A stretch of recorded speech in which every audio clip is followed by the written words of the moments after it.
Merci à tout le monde d'être venu. Aujourd'hui, nous allons parler de la violence qui touche la jeunesse, qui se banalise et qui s'exprime quelquefois et trop souvent de manière très dramatique. Mais nous avons voulu quand même aujourd'hui dépasser le fait divers, amener de la nuance à la question et conduire aujourd'hui à l'expression un regard sur cette violence. Pour nous, ce qui était important aujourd'hui, c'était de prendre du recul sur la situation, de dépassionner le débat. Ce qui est important, du coup, c'était aujourd'hui de s'éloigner du fait divers et du commentaire du fait divers. On voulait amener de la nuance. Voilà pourquoi aujourd'hui, sur la place, on a amené des expressions très différentes sur la violence, selon qu'on soit prof, parent, associatif, éducateur de rue, instructrice de boxe comme Laetitia. Ce qui était important aussi, c'était de mettre en valeur des parents, un quartier qui n'est pas indifférent à ce qui se passe, qui n'est pas connivent. Il est important de les entendre exprimer une inquiétude vis-à-vis de la scolarité de leur enfant, de leur sécurité à l'école. Voilà, c'est tout ça qu'on a voulu amener. Et en faisant venir aussi des habitants du centre-ville, il était question aussi de sortir la paillade et les quartiers populaires d'un huis clos dangereux. De plus en plus, cette question de la violence à l'école progresse dans les médias en association d'idées avec les quartiers populaires. Et c'est pas juste. La violence est vraiment l'affaire de tous.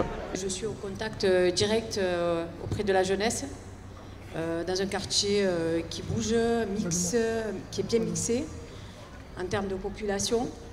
Et moi, en fait, je ressens les jeunes de très très près, et c'est vrai que par moments il y a de la violence dans l'expression, c'est devenu, c'est banalisé en fait. Ce qui est relevé par les professeurs notamment et les parents d'élèves, c'est qu'il y a beaucoup plus de violence maintenant par rapport aux générations d'avant et surtout sur les classes de 5e et 6e.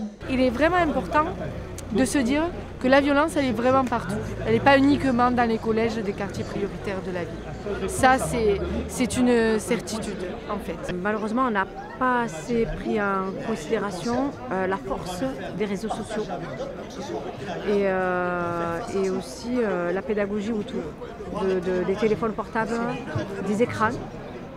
Très très tôt, les jeunes sont outillés d'écrans, ils ont accès à des réseaux sociaux, mais très très tôt, dès le plus jeune âge, je pense qu'il faudrait prendre des mesures sur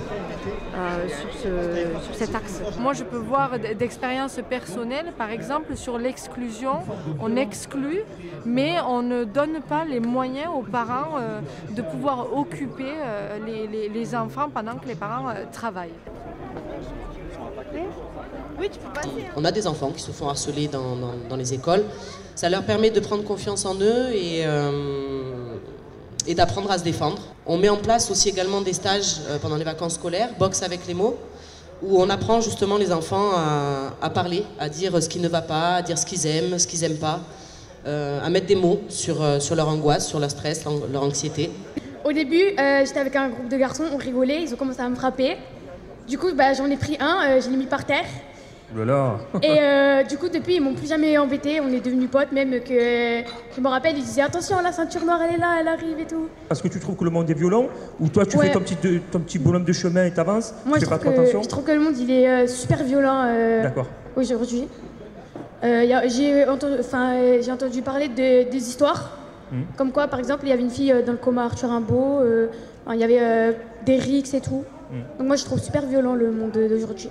Pourquoi nos sociétés, pas la société, nos sociétés sont devenues violentes? Plus on met des contraintes sur la société, sur le peuple, plus il y a des réactions, ça génère la violence. La violence émerge en particulier quand on n'a plus aucun moyen de se faire entendre. Je suis persuadé que sur un territoire comme la Mosson,